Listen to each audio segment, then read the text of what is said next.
briefed by the clerk that he just made a follow-up letter because we had earlier invited the commission headed with the chairperson and the commissioners. She did not attend our first interface, and we had no written communication. And but among the reasons, whereas we are to consider Auditor General's report,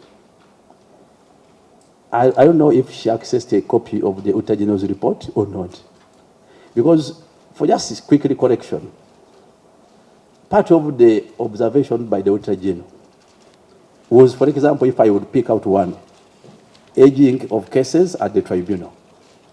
In our last interface, the commissioners alluded to the fact that the tribunal cannot sit because of the absence or for whatever reason, but which they attributed to the chairperson. The Auditor General specifically mentions that the accounting officer explained that due to long-standing challenges such as absence of the chairperson. Now, this is within the Auditor General's report. We accordingly invited the chairperson because we are discussing and want to consider the Auditor General's report. And there are some key elements and revelations that may touch the exercise of powers of the chairperson. Now, I want to appreciate the response, but a witness cannot choose how to respond. When we specifically invite you to interface with the committee, you can actually come and say this, but you cannot choose just to write that I'm saying this, and you even choose where to appear. That is a bit provocative, and it sounds as contempt to our proceedings, because this is the second time we are interfacing.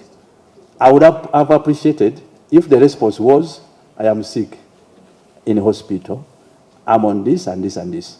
But it appears the response continues to choose what to respond to and even the mode of response. That is the only thing the chairperson sent you with, accounting officer? Yes, Honorable Chair. Honorable Sewongo? This commission is that lady. And under our rules, we are meant where they fail to appear, to compel them to appear. One, could we know, is this lady, has she resigned or she's still serving? We need to know that. Because we might be flogging a dead horse. But Mr. Chair... Maybe in her letter, she signed as chairperson. Then she... And is dated August 10th, Chair, 2026. that letter is panchurium. It is panchurium. He has written to you, proposing to go to the other committee, which is not ours. So it is panchurium by law. And I would suggest that we first get the first information, leaving that letter as I've stated legally. Should we know whether she's still sitting in the office? And if she's still sitting in office, then you have to invoke Rule 223, issue and service of summons, compelling her to appear here by force. There is no way you can proceed with the Uganda Human Rights Commission without Madam Mariam Wangadya. And it should be put on record that this committee is not here for a religious affair. We are here for business. So, Mr. Accounting Officer, you know under your docket, the chief accounting officer here before us, leading you to this committee, is that lady.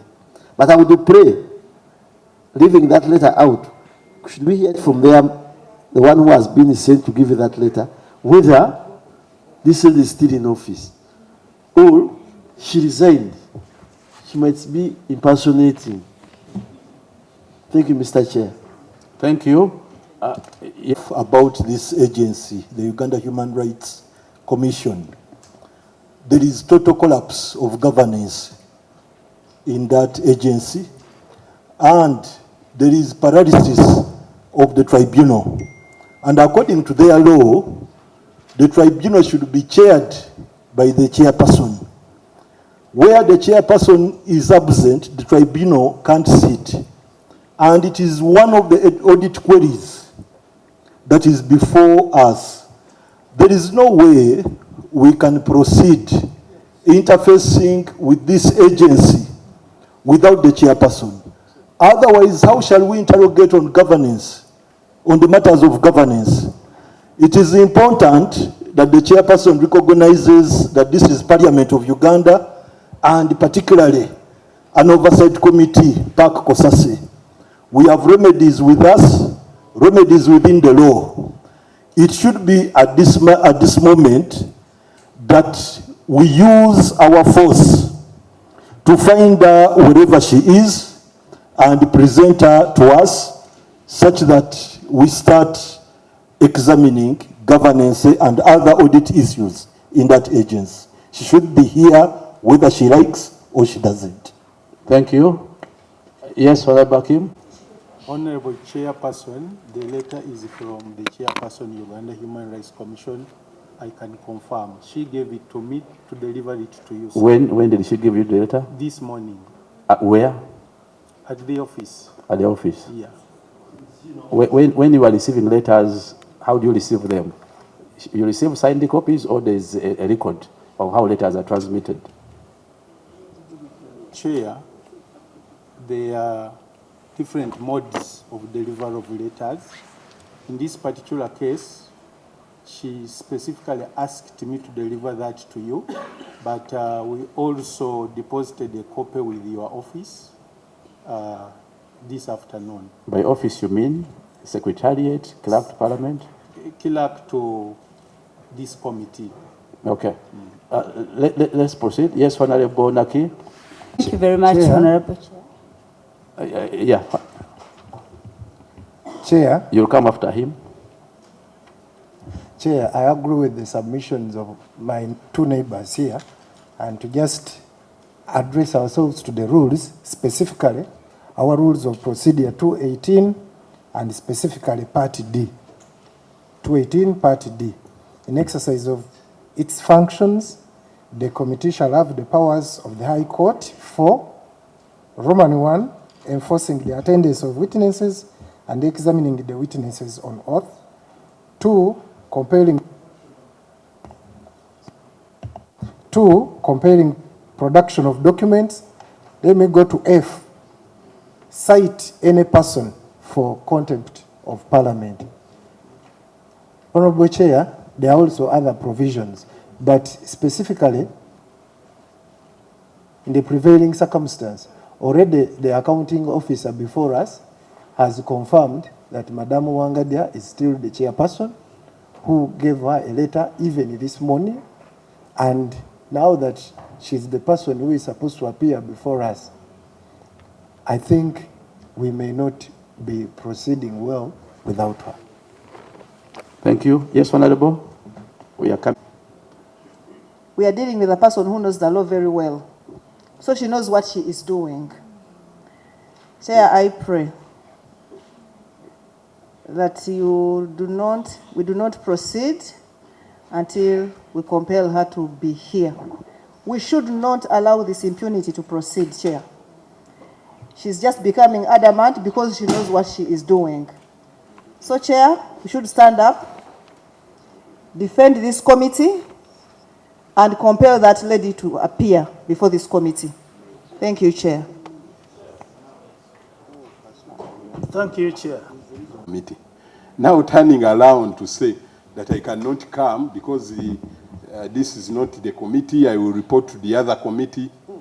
Really, the chairperson of the Human Rights Commission, if you get to hear what she utters around, you really feel pity for Ugandans.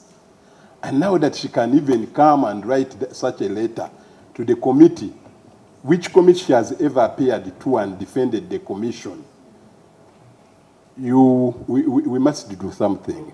And again, I am wondering, Mr. Chairman, why we even still call her the chairperson of the commission?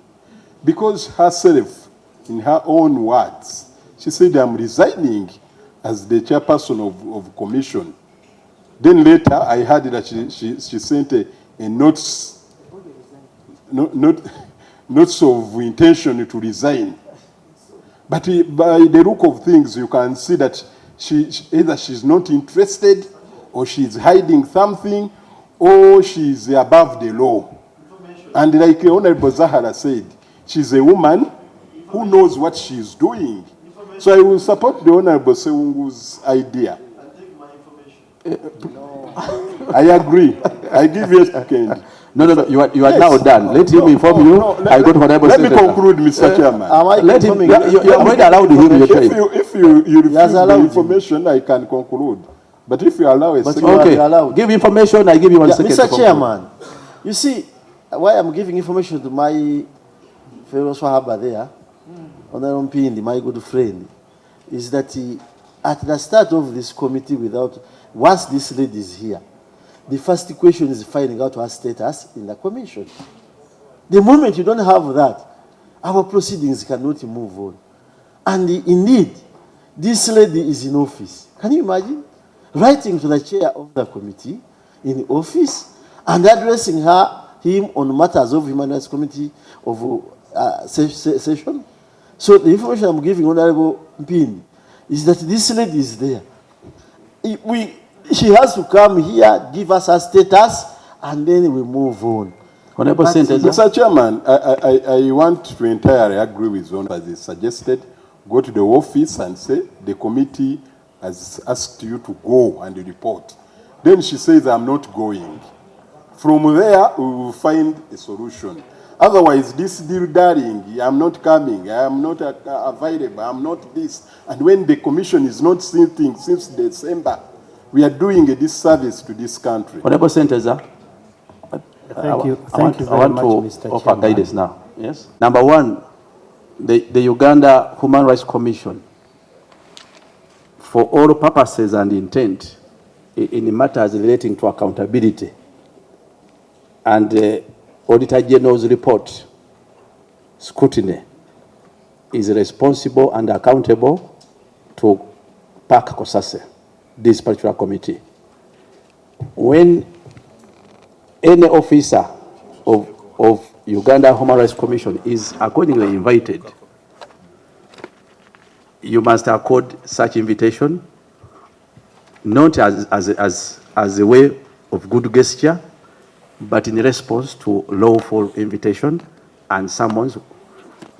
Number two, a witness so summoned cannot choose where to appear and when to appear. By the chairperson, one Mariam Wangadya, choosing to tell us where she intends to appear, is rejected by this committee. It is not worth a response to our invitation. Number two, now that this has been the second invitation, and she has not accorded us justifiable reasons within her response as to why she is unable to attend, but rather that she will attend other committees. We have little reasons to believe that if invited again, she will honor our invitation. I will accordingly proceed and rule under Rule 218 that provides for special powers of committees. Special powers of committees, and specifically sub-rule D, that in enforcing attendance of witnesses and examining witnesses on oath or affirmation, this committee has powers of the High Court.